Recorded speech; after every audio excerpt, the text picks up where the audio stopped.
Hello dear student, તો હવે આપણે ચાલુ કરવા જઈ રહ્યા છીએ આપણો નેક્સ્ટ પાર્ટ, જે છે આપણો સંયોજકતા બંધનવાદની મર્યાદાઓ. તો જો સંયોજકતા બંધનવાદની મર્યાદાની વાત કરું તો મર્યાદામાં શું છે, તો સપોઝ આપણને ખબર છે કે ભાઈ CH4ના નિર્માણની વાત કરીએ તો CH4ની અંદર ખબર છે કે ભાઈ કાર્બન જે છે એ તમારો મધ્યસ્થ પરમાણુ હશે અને એની આસપાસ જે છે ને એ ટોટલ તમારા 4 હાઇડ્રોજન જે છે ને એ તમારા આ પ્રમાણે હશે. બરાબર. આમાં સીધો તમારે મેઇન્સની અંદર પ્રશ્ન આવી શકે ભાઈ સંયોજકતા બંધનવાદની મર્યાદાઓ ટૂંકમાં ચર્ચો. બરાબર છે. હવે તમે ધ્યાનથી જુઓ, કાર્બન ઉપર 4 બંધ છે એટલે માટે કાર્બન ઉપર કેટલા 4 તમારા અનપેડ ઇલેક્ટ્રોન હોવા જોઈએ ને. તો એનું ઇલેક્ટ્રોનિક કન્ફિગ્યુરેશન શું થાય, તમારું હિલિયમ. એના પછી તમારા 2sમાં આવશે તમારા 2 ઇલેક્ટ્રોન અને 2p ની અંદર વાત કરવામાં આવે તો 2p ની અંદર પણ તમારા આવશે 2 ઇલેક્ટ્રોન. હવે આપણને ખબર છે કે આની અંદર અયુગ્મિત ઇલેક્ટ્રોનની સંખ્યા જે છે ને એ તમારી 2 છે. તો આપણે 4 બંધ બનાવવા માટે તો 4 અયુગ્મિત ઇલેક્ટ્રોન જોઈએ ને. તો હવે યાદ કરો તો 2sમાંથી 2pમાં ભાઈ સંક્રાંતિ થઈ શકે કે ના થઈ શકે? ભાઈ થઈ શકે, કોઈ પ્રોબ્લેમ વાળી વાત નથી. તો કાર્બન પોતાની પ્રથમ ઉત્તેજિત અવસ્થામાં આ પ્રમાણે બનાવશે. તો 2sની અંદર તમારો એક ઇલેક્ટ્રોન જે છે ને ઉડતો જશે 2pમાં, અને હવે તમારી જોડે ટોટલ જે છે ને 4 જે છે ને એ તમારા અયુગ્મિત ઇલેક્ટ્રોન તમારા વધેલા હશે. હવે આ 4 અયુગ્મિત ઇલેક્ટ્રોન જોડે હાઇડ્રોજન જે છે ને પોતાનો જે છે ને એ 1sનો ઇલેક્ટ્રોન લઈને આવશે. એ જ પ્રમાણે પોતાના 4 હાઇડ્રોજન જે છે ને એ 4 પોતાના એક 1sના ઇલેક્ટ્રોન લઈને આવીને 4 બંધ બનાવશે. તો અહીં આપણો જે છે ને એ આ ટાઈપનો તમારો એક CH4ની અંદર 4 બંધ બન્યા છે. 4 બંધ કયા કયા હશે? તો એક બંધ જે છે ને એ તમારા હાઇડ્રોજનની 1s અને કાર્બનની 2s થી બનેલો હશે. બીજો જે છે તમારે હાઇડ્રોજનની 1s અને કાર્બનની 2p થી બનાવ્યો હશે. ત્રીજો જે છે એ પ્રમાણે 1s 2p 1s 2p આ પ્રમાણે જે છે ને એ તમારા 4 બંધ જે છે ને એ પ્રમાણેના આ પ્રમાણેના સંમિશ્રણથી બનેલા હશે. હવે ધ્યાનથી તમે જુઓ તો 2s 1s 2s 1s 2s અને 1s 2p આ પ્રમાણેના 2 પ્રકારના સંમિશ્રણ તમને જોવા મળે છે. હવે તમે મને એક વસ્તુ કહો કે 1s વધારે બંધ પ્રબળ બનાવશે કે 1s 2s વધારે બંધ પ્રબળ બનાવશે કે 1s 2p બનાવશે? તો જવાબ શું આવશે ભાઈ? 1s 2p. તો 3 બંધ હશે એ પ્રબળ હશે અને એક બંધ હશે એ તમારો નિર્બળ હશે. તો સંયોજકતા બંધનવાદ પ્રમાણે કાર્બનની અંદર જે આપણા 4 બંધ બન્યા છે આપણે CH4 વાળા, એ 4 બંધ જે છે ને એ સમાન નહીં હોય. 3 બંધો સમાન હશે અને એક બંધ જે છે ને તમારું નિર્બળ હશે. પરંતુ જ્યારે પ્રેક્ટિકલી ચેક કરવામાં આવ્યું તો બધા જ બંધો જ્યારે ચેક કરવામાં આવ્યું તો બધા જ બંધો કેવા હતા ભાઈ? સમાન હતા. બધા જ બંધો કેવા હતા મિત્રો? સમાન હતા. તો સંયોજકતા બંધનવાદ જે છે ને આ વસ્તુ સમજાવવામાં નિષ્ફળ રહ્યું હતું. રાઈટ. એ જ પ્રમાણે વાત કરવામાં આવે તો અહીંયા તમે ધ્યાનથી જુઓ તો આ જે છે ને તમારી px માની લઈએ, આ તમારી py માની લઈએ અને આ તમારી pz માની લઈએ. તો 3 બંધો જે છે ને એમની વચ્ચેનો જે ખૂણો જે છે, આ 3 બંધ વચ્ચેનો ખૂણો જે છે ને એ 90 ડિગ્રી હોવો જોઈતો હતો, પરંતુ 90 ડિગ્રી નથી આવતો. પ્રેક્ટિકલી જ્યારે ચેક કરવામાં આવ્યું તો એ 109 ડિગ્રી અને 28 મિનિટ્સ હતું. તો આવું કેમ હતું? એ પણ સંયોજકતા બંધનવાદ સમજાવવામાં નિષ્ફળ રહ્યું હતું. રાઈટ. હવે તમે ધ્યાનથી જુઓ તો 3 બંધ જે છે ને તમારા 90 ડિગ્રીના હોવા જોતા હતા, બટ 109 ડિગ્રી અને 28 મિનિટના હતા.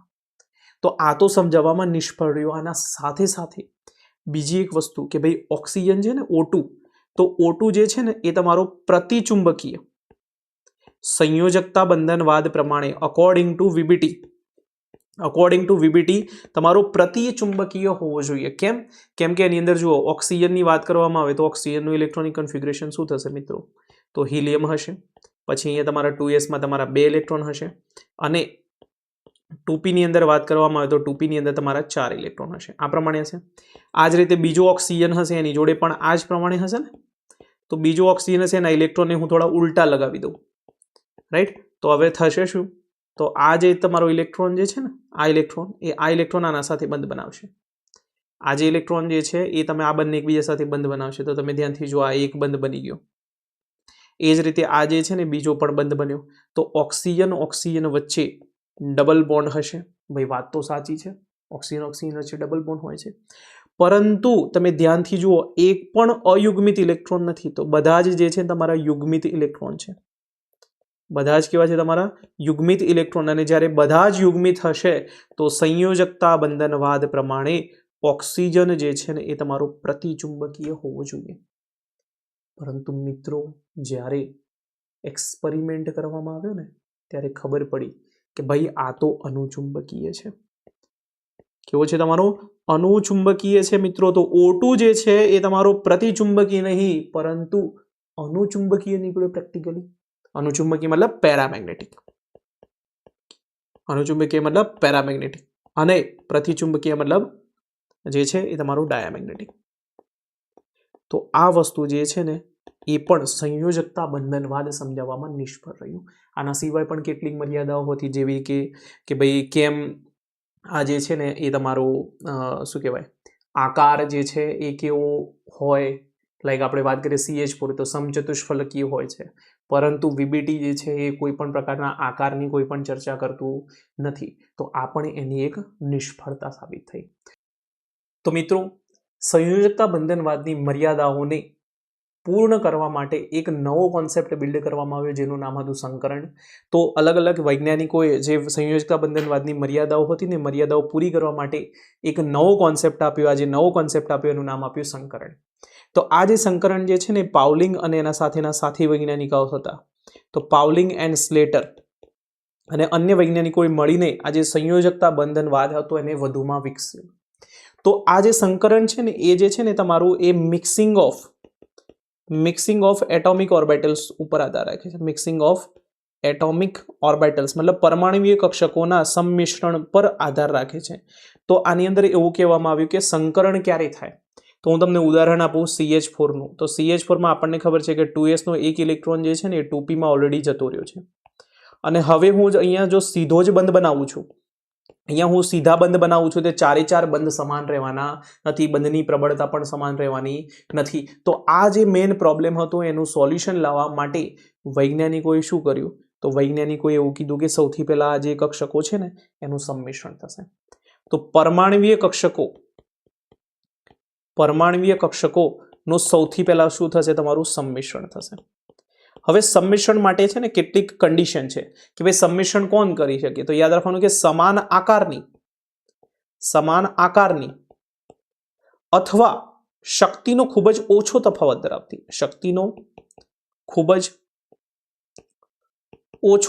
ધરાવતી,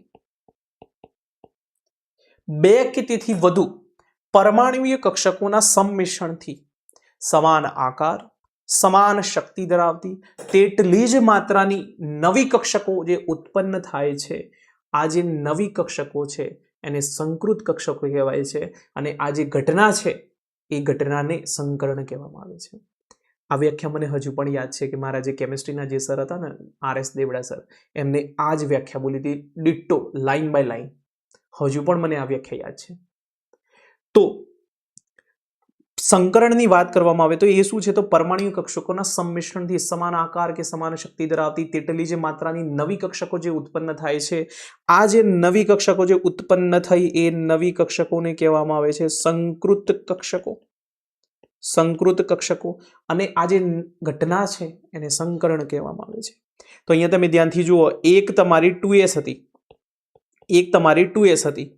અને 3 તમારી 2p હતી. 3 તમારી કઈ હતી? 2p. તો એ મળીને નવી જે સંકૃત કક્ષકો બની એનું નામ આપી દેવાનું sp3.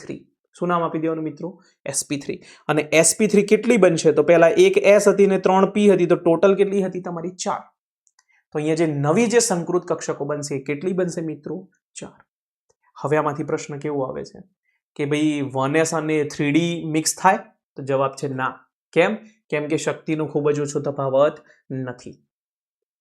શું અહીં સુધી ક્લિયર છે કે નથી? તો શક્તિનો ખૂબ જ ઓછો તફાવત અથવા સમાન શક્તિ હોવી જરૂરી છે. શક્તિનો ઓછો તફાવત ક્યારે હશે? જ્યારે બંને આગળ પાછળ હશે. દાખલા તરીકે 2s અને 2p, દાખલા તરીકે 3d અને 4s, આ પ્રમાણે. તો જો આગળ પાછળ આવતી હશે તો એમની વચ્ચે શક્તિનો ખૂબ જ ઓછો તફાવત હશે અને તેવી જે કક્ષકો છે એનું સંમિશ્રણ બની શકે છે. શું મિત્રો અહીં સુધી ક્લિયર છે કે નથી ક્લિયર? ઓકે, હવે ધ્યાનથી તમે જોજો મિત્રો. તો આ તો વાત થઈ આપણી આ તો યાદ રાખવાનું કે જ્યારે પણ કક્ષકો જે છે તો કક્ષકોનું સંમિશ્રણ થશે, કક્ષકોનું શું થશે તમારું સંમિશ્રણ, અને સંમિશ્રણ થયા બાદ જે નવી કક્ષકો બનશે અને આપણે કહીશું સંકૃત કક્ષકો. આ જે સંકૃત કક્ષકોમાં મેઇન વસ્તુ શું યાદ રાખવાની કે તેઓનો આકાર કેવો હોય, તો આકાર તમારો સમાન હોય, આકાર કેવો હોય તમારો સમાન હોય, શક્તિ કેવી હોય એમની, ઉર્જા કેવી હોય તો એમની શક્તિ પણ કેવી હોય તમારી સમાન હોય. શું અહીં સુધી ક્લિયર છે કે નથી ક્લિયર? હવે કેટલાક સંકરણોની આપણે ચર્ચા કરીએ. તો સૌથી પહેલા વાત કરીએ તો સૌથી પહેલી આપણે વાત કરીએ તો એસપી સંકરણ. હવે મિત્રો એસપી સંકરણનો મતલબ થાય શું પહેલા તો સમજીએ. તો એક એસ કક્ષક હશે, ધ્યાનથી જોજો મિત્રો, એક એસ કક્ષક હશે અને એક તમારી પી કક્ષક હશે. બંને વચ્ચે શું થશે તમારું સંમિશ્રણ થશે, બંનેનું શું થશે તમારું સંમિશ્રણ. માની લો કે આ તમારી જે છે ને એ લેટ્સ સે આ 2s છે ને આ તમારી 2p છે, તો બંને વચ્ચે ઉર્જાનો તફાવત કેવો થયો મિત્રો? ઓછો થયો. તો હવે ઉર્જાનો ખૂબ જ ઓછો તફાવત છે અને સંમિશ્રણથી નવી જે કક્ષકો બનશે એને કહેવામાં આવે છે એસપી કક્ષકો. શું કહેવામાં આવે તમારી? એસપી કક્ષકો. અને આ જે એસપી કક્ષકો હશે કેટલી હશે? તો તમારી 2 હશે. હવે જે આ એસપી કક્ષકો છે એમનું અવકાશની અંદર ગોઠવણી થશે. અવકાશની અંદર શું થશે? અવકાશની અંદર ગોઠવણી અથવા અવકાશીય ગોઠવણી તમે કહી શકો. તો અવકાશીય ગોઠવણી તમને જોવા મળશે અને બંને એકબીજાથી 180 ના ખૂણે, બંને એકબીજાથી 180 ના ખૂણે જે છે ને ગોઠવાશે. હવે ખબર પડી કે એસપીમાં કેમ 180 ડિગ્રી હોય છે? તો યાદ રાખવાનું કે એક એસ અને એક પી નું જ્યારે સંમિશ્રણ પામે છે તો ત્યારે એસપી સંકૃત કક્ષક ઉત્પન્ન થાય છે. એસપી સંકૃત કક્ષક ઉત્પન્ન થાય છે. કેટલી? તો એટલી જ માત્રાની. અને પછી એમની અવકાશીય ગોઠવણીના અંતે એમનું જે છે ને એ બંધ કોણ છે એ તમારો 180 બની જાય છે. શું અહીં સુધી ક્લિયર છે કે નથી ક્લિયર? તો ફટાફટ આપણે બધા સંકરણોની ચર્ચા કરી દઈએ. બીજું જે સંકરણ છે તમારું sp2 સંકરણ છે.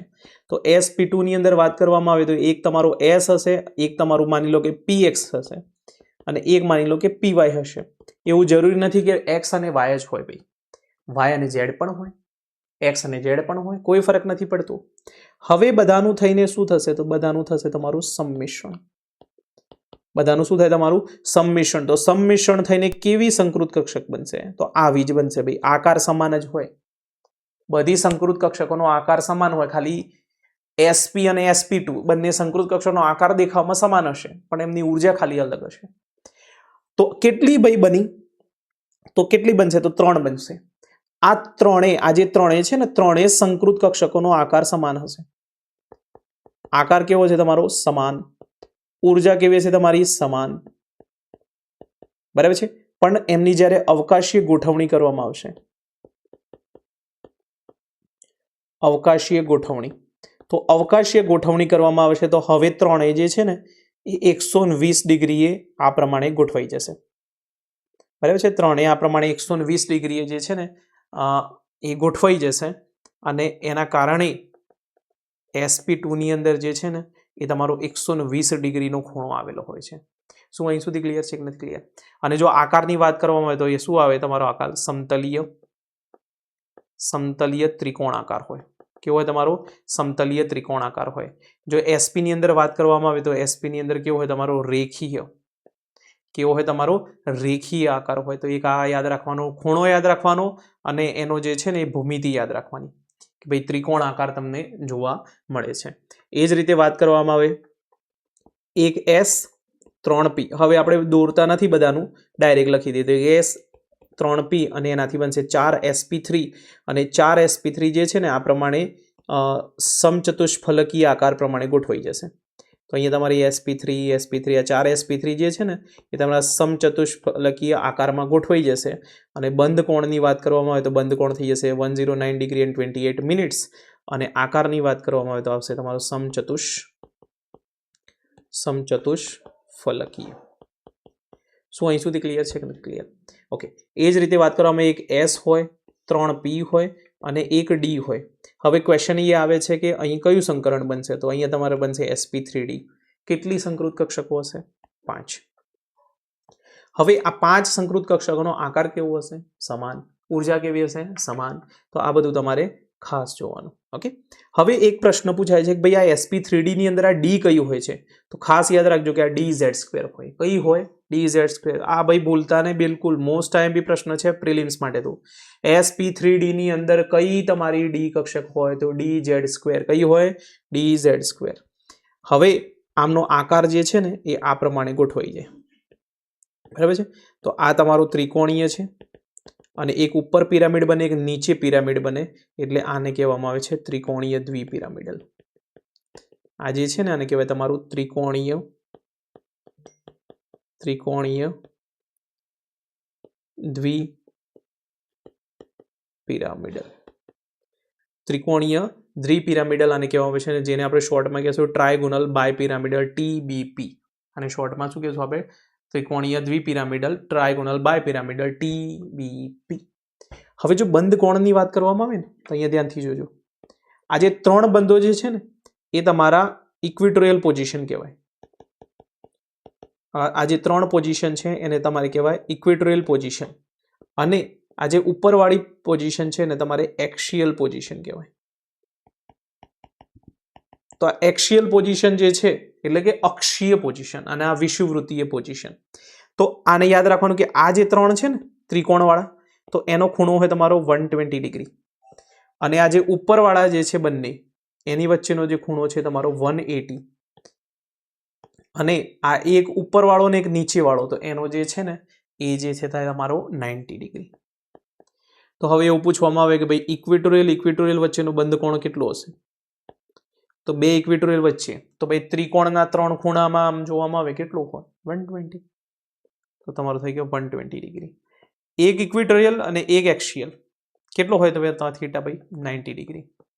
અને બંને એક્સિયલ કેટલો હોય? Theta 180 degree. તો આ ખૂણા ખાસ કરીને પ્રિલિમ્સમાં તમારા યાદ રાખવાના. અને મેન્સમાં કેવો પ્રશ્ન પૂછાય ટાટમાં કે ભાઈ સંકરણને ચર્ચા કરો, સંકરણની ટૂંકમાં ચર્ચા કરો. તો આપણે શરૂઆત ક્યાંથી કરવાની મિત્રો? લખવાની કે ભાઈ સંકરણનું પહેલાં તો બેકગ્રાઉન્ડ લખવાનું કે ભાઈ સંકરણનું કારણ શું છે. તો જે આપણે સંયોજકતા બંધનવાદની મર્યાદા હતી એ મર્યાદાનો અંત લાવવા માટે પાઉલિંગ અને સ્લેટર નામના વૈજ્ઞાનિકો એની અંદર સુધારો કરવામાં આવ્યો અને એક નવો એક થિયોરિટિકલ કાલ્પનિક કોન્સેપ્ટ આપવામાં આવ્યો જેનું નામ હતું સંકરણ. આ જે સંકરણ જે છે ને એ તમારા પરમાણ્વીય કક્ષકોના સંમિશ્રણ પર આધાર રાખે છે, અને એની અંદર એ પ્રમાણે લખવાનું કે સંકરણ માટેની કેટલીક જે શરતો છે એ શરતો શું છે કે ભાઈ કોઈ પણ એક પરમાણુમાં રહેલી 2 કે તેથી વધુ સમાન શક્તિ ધરાવતી કે શક્તિનું ખૂબ જ ઓછો તફાવત ધરાવતી કક્ષકો, પરમાણ્વીય કક્ષકો જ્યારે સંમિશ્રણ પામે છે ત્યારે સમાન આકારની સમાન શક્તિ ધરાવતી તેટલી જ માત્રાની જે નવી કક્ષકો ઉત્પન્ન થઈ, આ જે નવી કક્ષકોને કહેવામાં આવે છે સંકૃત કક્ષકો, અને આ જે ઘટના છે એને સંકરણ કહેવામાં આવે છે. અને તમે અહીંયા CH4નું ઉદાહરણ આપીને તમે એને પહેલાં સમજાવો, અને પછી આ પ્રમાણેનો જે આ ચાર્ટ આ જે દેખાય ને ફિગર, ભાઈ તમે જો આ ફિગર અંદર મેઇન્સમાં બનાવીને 100% તમારે પૂરેપૂરા માર્ક્સ આપશે. કારણ કે આ વસ્તુઓને ખબર જ નથી હોતી. બધાને એટલી ખબર હોય કે 180 હોય ને રેખીય હોય, પણ રેખીય કેમ હોય એ નથી ખબર હતી કોઈ. તો આ વસ્તુ તમે એકવાર જો ચિત્ર દોર્યું તમારું આ તમારા મેઇન્સની સપ્લિમેન્ટરીમાં, તો જે પેપર ચેકર હશે ને તમારા પર ફીદા થઈ જશે કે ભાઈ આને તો આપણે સાહેબ બનાવવો જ છે કે મેડમ બનાવી જ છે. રાઈટ? તો આ વસ્તુ યાદ રાખવાની કે SP અને આ પ્રમાણેના 1-2 ના બનાવવાના, અને પછી બાકીના કોઈ બતાવવાની જરૂર નથી, બાકીનું ટૂંકમાં તમારે ચર્ચી દેવાનું. પણ શરૂઆતમાં માર્ક્સ પ્રમાણે જોવાનું, ભાઈ મોટો લાંબુ પૂછ્યું છે તો લાંબુ લખવાનું, ટૂંકમાં પૂછ્યું હોય તો ટૂંકું લખવાનું. પણ જો સંકરણ દેખાય તો ભાઈ મારી વાત માનજો, આ એકવાર તો એકનું તો ચિત્ર બનાવી જ દેજો. સાહેબ ફીદા થઈ જશે તમારા પર, કાન તો મારે ટાટમાં પાસ કરવો જ પડશે ને સાહેબ બનાવવો જ પડશે. રાઈટ? તો આ વસ્તુ મિત્રો ખાસ ધ્યાન આપજો. ઓકે, ચલો હવે બાકીની વાત કરીએ sp3d2. તો sp3d2 સંકરણની વાત કરવામાં આવે તો આની અંદર કેટલી હોય? તમારી એક S હશે, 3 તમારી P કક્ષકો હશે, અને 2 તમારી D કક્ષકો હશે, અને એમની વચ્ચે છે ને સંકરણ થવા માટે સંમિશ્રણ થશે, અને સંમિશ્રણના અંતે sp3d2 સંકરણ ધરાવતી સંકૃત કક્ષકો તમને જોવા મળશે. ચલો મિત્રમાં નામ કહો તમે. કે કેટલી sp3d2 બનશે? જલ્દીથી બોલો ફટાફટ. કેટલી બનશે? તો ભાઈ બનશે અહીંયા તમારે 1 ને 3 4 ને 2 6, તો કેટલી બને ભાઈ 6. તો 6 પરમાણુય કક્ષકોએ ભાગ લીધો ભાઈ, તો એનાથી નવી 6 સંકૃત કક્ષકો બનશે. આનો આકાર કેવો હોય મિત્રો? સમાન. ઉર્જા કેવી હોય? સમાન. પરંતુ અવકાશમાં ગોઠવણી, ભાઈ અવકાશમાં તો બધા અલગ અલગ જગ્યાએ ગોઠવાયેલા છે ને, તો અવકાશમાં ગોઠવણી અલગ હોય. આકાર કેવો હોય? સમાન. ઉર્જા કેવી હોય? સમાન. પરંતુ અવકાશમાં ગોઠવણી કેવી હોય? અલગ હોય. બરાબર. હવે ભાઈ મેન પ્રશ્ન, ભાઈ આ 2 ડી છે, આ 2 ડી કઈ છે? કારણ કે આપણી જોડે તો 5 ડી છે. તો યાદ રાખવાની કે પહેલા હતી એ તો હશે જ. પહેલા કઈ હતી? z². તો છે જ ભાઈ. એના સિવાય કઈ વધી? તો એના સિવાય આપણી જોડે 4 વધી, એ 4 માંથી કઈ હોય? તો એ 4 માંથી છે તમારી x² y². સો મિત્રો અહીં સુધી ક્લિયર છે કે નથી ક્લિયર? ઓકે. હવે x² y² જે છે ને એ તમારી આની અંદર જોવા મળશે. બરાબર. ઓકે. હવે વાત કરવામાં આવે નેક્સ્ટ સંકરણ જે છે આપણું sp3d3. sp3d3. હા, એનો આકાર રહી ગયો આપણો. તો આકાર કેવો હશે? તો ધ્યાનથી જોજો. આ પ્રમાણે હશે કે 4 જે છે ને એ સમતલમાં હશે. 4 જે છે સમતલમાં હશે. માની લો કે અહીંયા તમારો a અને a, અને 2 જે છે ને એ તમારા આમ આ પ્રમાણેના ઊભા હશે. મતલબ તમે માની લો કે આ પ્રમાણેની ચોકડી જે છે, પ્લસની સાઇન ખબર પડે? પ્લસની સાઇનમાં એક ઉપર ને એક નીચે, બરાબર છે? તો અહીંયા જે છે ને તમારા આ પ્રમાણે જે છે આ 4 એક જ સમતલમાં હશે, અને આ જે છે ને બંને સમતલના લંબ હશે. અને જે આકાર જે છે એને કહેવામાં આવે છે અષ્ટફલકીય. આ જે આકાર જે છે એને કહેવામાં અષ્ટફલકીય, અને ઇંગ્લિશમાં આપણે કહેતા હોય છે એને ઓક્ટાહેડ્રલ. ઇંગ્લિશમાં શું કહેતા હોય છે તમારા? ઓક્ટાહેડ્રલ. શું મિત્રો અહીં સુધી ક્લિયર છે કે નથી ક્લિયર? ઓકે. આનું બીજું તમારા નામ કદાચ આના પૂછે ને તો બીજું એક નામ યાદ રાખવાનું કે સમતલીય ચોરસ દ્વિપિરામિડલ અથવા ચોરસ દ્વિપિરામિડલ. ચોરસ દ્વિપિરામિડલ, કારણ કે બંને બાજુ પિરામિડ બને છે ચોરસની ઉપર નીચે. તો ચોરસ ત્રિપિરામિડલ કદાચ લખેલું હોય તો એ પણ તમે સમજી શકો છો. રાઈટ. ચલો હવે વાત કરવામાં આવે sp3d3. તો એની અંદર એક s હોય, 3 p હોય અને 3 d હોય. તો આ બધાનું શું થશે તમારું મિત્રો? તો સંમિશ્રણ થશે. બધાનું શું થશે તમારું? સંમિશ્રણ. અને સંમિશ્રણ થયા બાદ નવી જે બની સંકૃત કક્ષકો એ કઈ બનશે?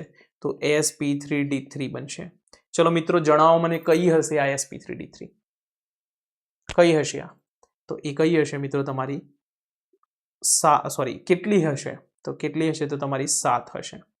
અને આ જે 7 જે છે એ તમારી સંકૃત કક્ષકો નું નિર્માણ થયું. સંકૃત કક્ષકોનું નિર્માણ થયું. આ ભાઈ 7 સંકૃત કક્ષકોનો આકાર કેવો મિત્રો? સમાન. ઉર્જા કેવી? સમાન. પરંતુ અવકાશમાં ગોઠવણી કેટલી? અલગ. Got it? ઓકે. હવે આમાં ખૂણા તો ભાઈ કમ્પ્લીટ દેખાય છે ને કે 90 ડિગ્રીના હશે, સામસામેના હશે તો 180 ડિગ્રીના, બાકી લંબ હશે તો 90 ડિગ્રીના. એમાં કોઈ ચિંતા કરવા જેવી બાબત નથી. હવે તમે ધ્યાનથી જુઓ તો આની અંદર આપણે વાત કરવામાં આવે તો ભાઈ sp3d3 માં કેવું હોય? તો આ પ્રમાણેનું એક પેન્ટાગોનલ હોય. પેન્ટાગોનલ મતલબ પંચકોણ કહેવાય ને. હા, તો પંચકોણ અને ઉપર તમારું દ્વિપિરામિડ હશે તો આ પ્રમાણે પંચકોણીય દ્વિપિરામિડલ જેવું તમારી રચના થશે. તો આને કહેવાય તમારા પેન્ટાગોનલ બાયપિરામિડલ.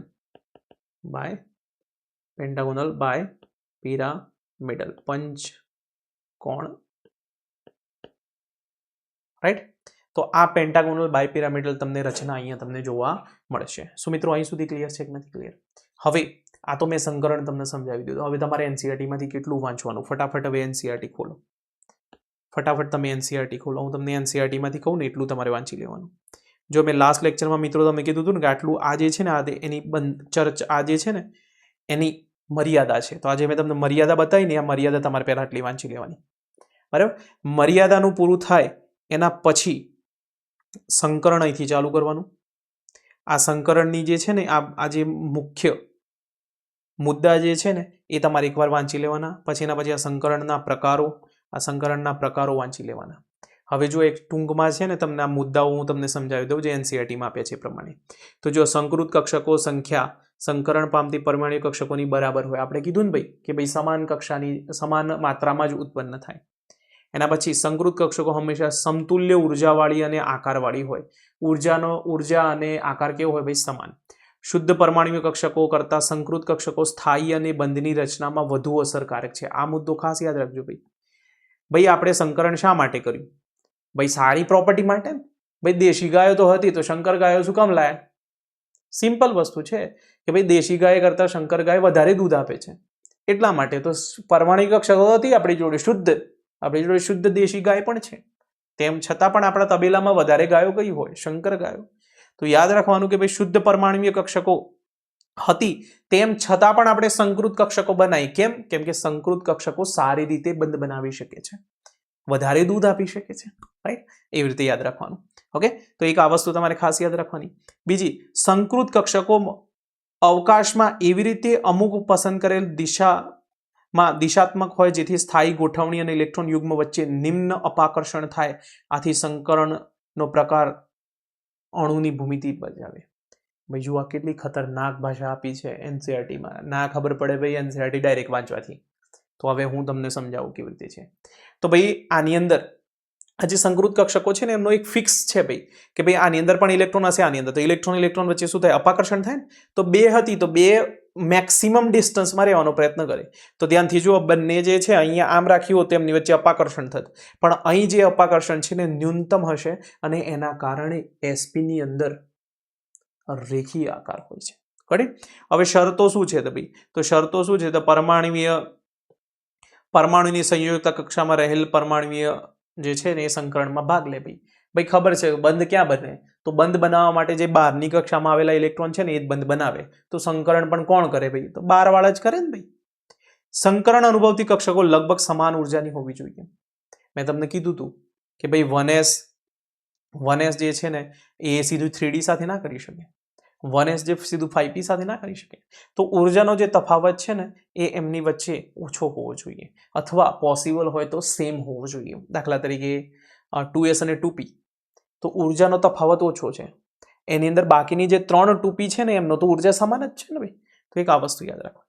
બીજું, સંકરણ અગાઉ ઇલેક્ટ્રોનની બઢતી અનિવાર્ય શરત નથી.